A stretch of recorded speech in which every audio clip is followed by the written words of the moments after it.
Hi, this is Darren Mangum, securities lawyer with Mangum and Associates. I'm here with Bryson today. Hey, Bryson, what's up?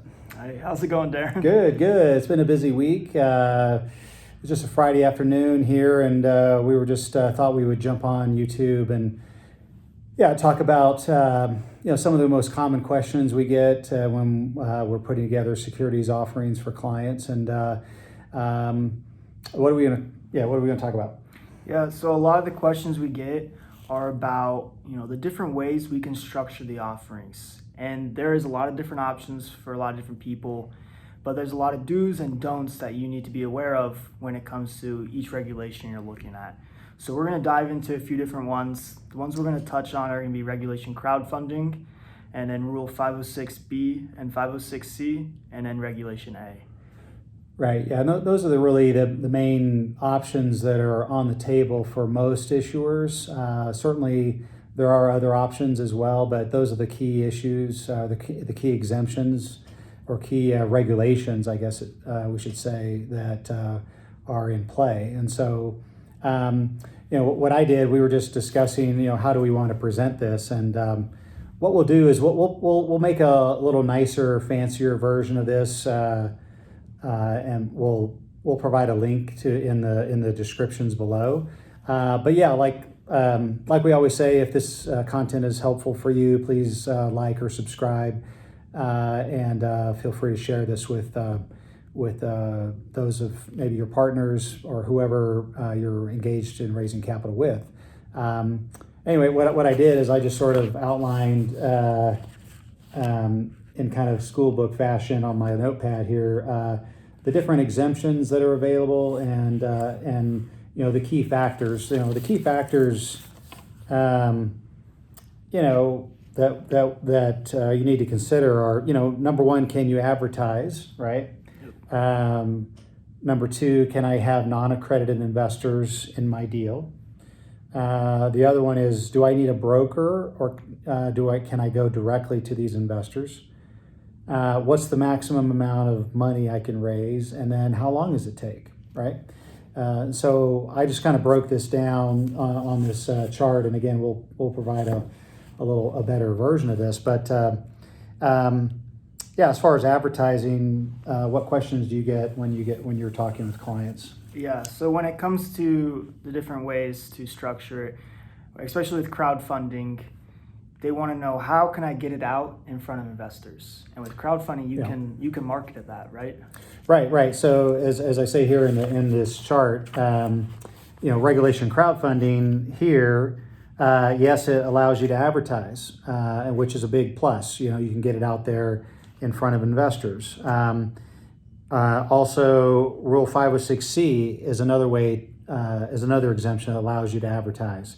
Regulation A is another, also allows for advertisement. The only one that doesn't of these is Rule 506B. 506B is your traditional private placement exemption, where you have to have a pre-existing relationship with those investors, right?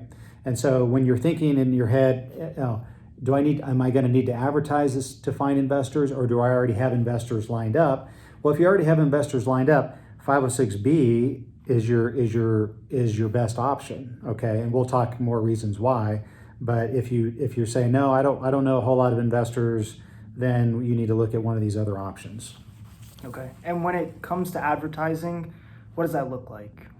Yeah, advertising meaning a lot of people use social media. A lot of people use Facebook, Google Ads, different any sort of public medium where if it's usually nowadays it's email campaigns, or I've got clients that have done billboards on the freeway.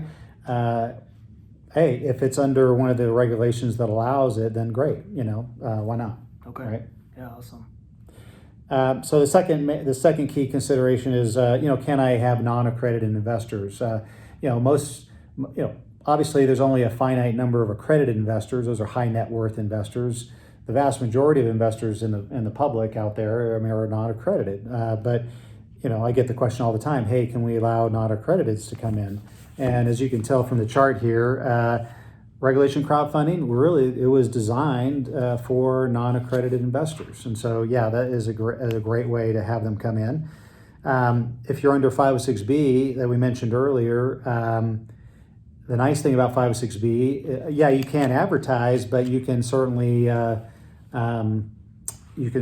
bring up to 35 non-accredited investors into Rule 506B. 506C is a no on non-accredited, and so on 506C, the rich get richer and the poor get poorer. Non-accredited cannot participate in the 506C. That's one of the conditions. And of course, Regulation A. Regulation A is a fully registered offering, and so it's available to the public. Okay, and an accredited investor, that's someone who makes, is it $150,000 yearly? It's $200,000 of annual income, or it's $1 million net worth. That's the most common definition of accredited. There are other definitions like institutional investors are accredited. Banks are accredited. But typically, if it's an individual investor, those are the key things. So, okay. So the third thing is, can I, how do I, okay, yeah, I can advertise. Do I need to recruit a broker or can I just go directly to the investor? Can I just, or do I have to go through an intermediary?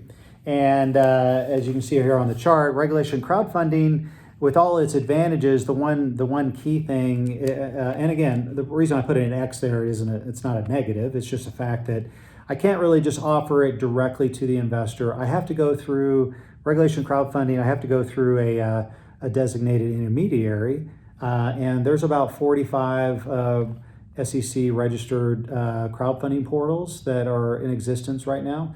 We work with all of them. There's some we work with more than others, but we're able to work with any crowdfunding platform. And some of them are focused on real estate or another industry, right? Exactly right. Some are very specific into what kinds of investments. Like we work a lot with Equity Door in Texas, and they focus exclusively on real estate. And there's other crowdfunding platforms that focus in other areas. So it's a matter of finding the right fit for the offering you're doing. But you have to. And in fact, all of your advertising that you do has to direct the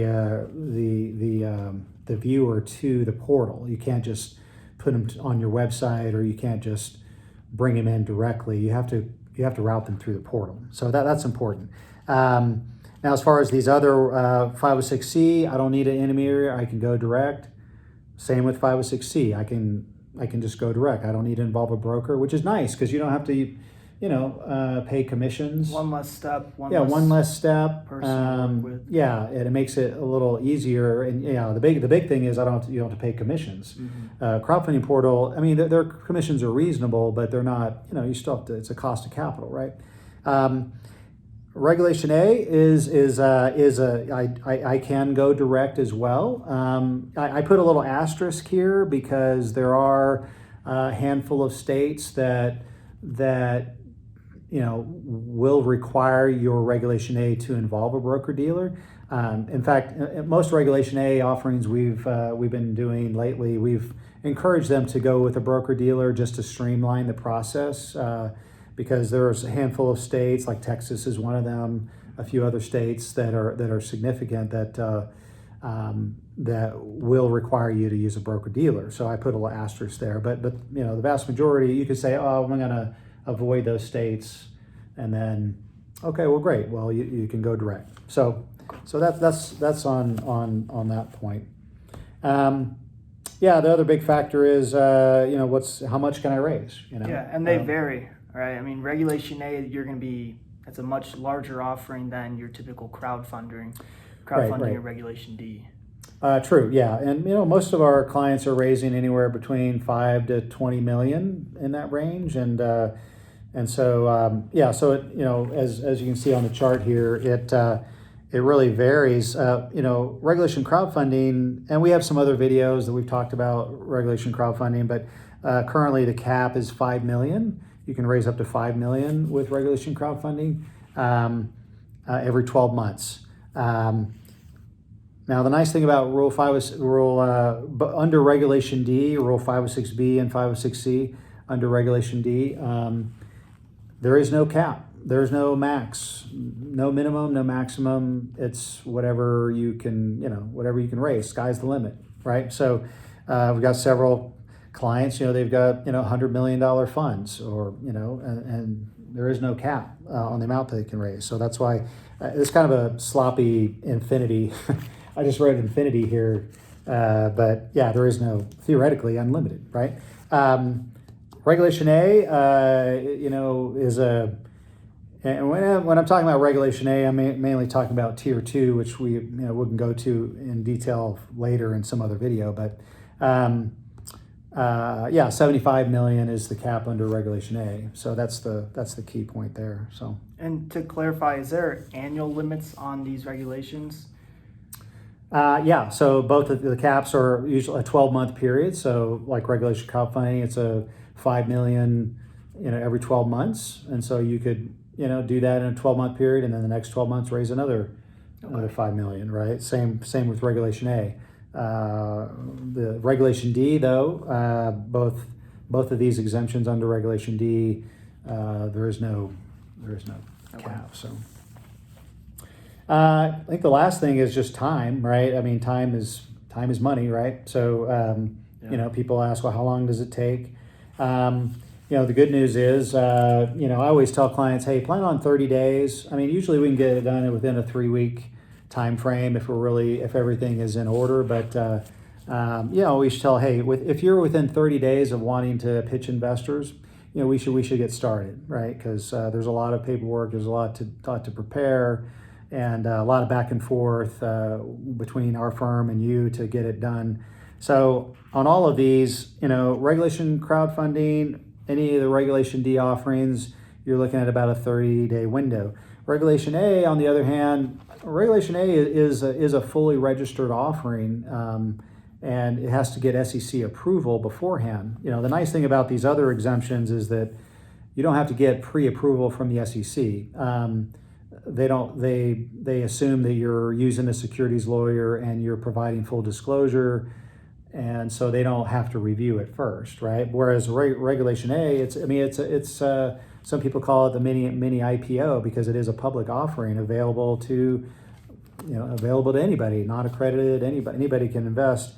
But because it takes time to go back and forth with the SEC and get their approval, you'll go through at least a couple of rounds of comments before they give you the green light to move forward. So I tell clients, hey, 6 months is you should at least book 6 months in advance to do a Regulation A, because it's a longer runway. It has a lot of advantages once you get down the runway, but it's a long runway to get down. And so we have had a lot of clients lately. They've started to say, hey, well, I can't wait 6 months. I need to get raising money now.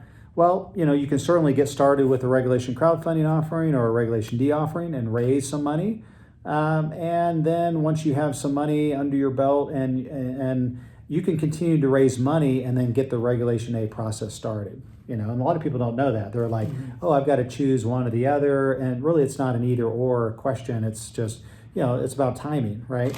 If you can wait 6 months and you've got the budget for it, then yeah, Regulation A, you can go. But a lot of clients will decide, hey, we'll raise an initial round through one of these other exemptions while our Regulation A is in process. And then once the regulation is approved, okay, well, great, we'll close these down and then we'll move to the Regulation A and just keep raising money, right? So anyway, that's some things to think about. Yeah, and we always recommend getting started as soon as possible, because things tend to pop up, something you didn't think about, that you needed, you realize you needed later on. And then you don't want to delay getting started when you have investors ready to put your money in. You don't want to keep them holding, right? Right, exactly right. So yeah, we're certainly available to chat. We can certainly explore the pros and cons of some of these other options in detail. But so I thought it'd be helpful to get on YouTube and just kind of talk through some of these different issues. And yeah, we'll try to make this available in the comments below. We'll and put a link to a document Yeah. that'll it'll be much more neater and organized. Yeah, better than my chicken scratch here, right? That's right.